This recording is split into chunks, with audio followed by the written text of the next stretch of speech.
అయితే నాకు సడన్గా ఒక డౌట్ వచ్చింది ఏంటంటే ఇప్పుడు మేము మాల్లో కూర్చున్నాం కదా,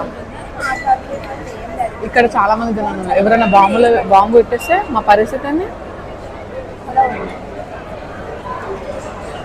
లేకపోతే సడన్గా ఇది కూలిపోయింది అనుకో, అప్పుడు ఏం చేయాలి మేము? నా ఫోన్ ఎవరు తీసుకుంటారు నేను చచ్చిపోయిన తర్వాత?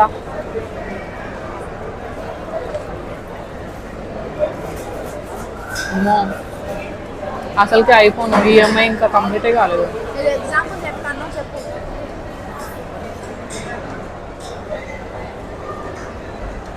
అసలు మా ఫ్యామిలీ వాళ్ళకి ఎట్లా తెలుస్తుంది నేను చచ్చిపోయినా అని చెప్పి?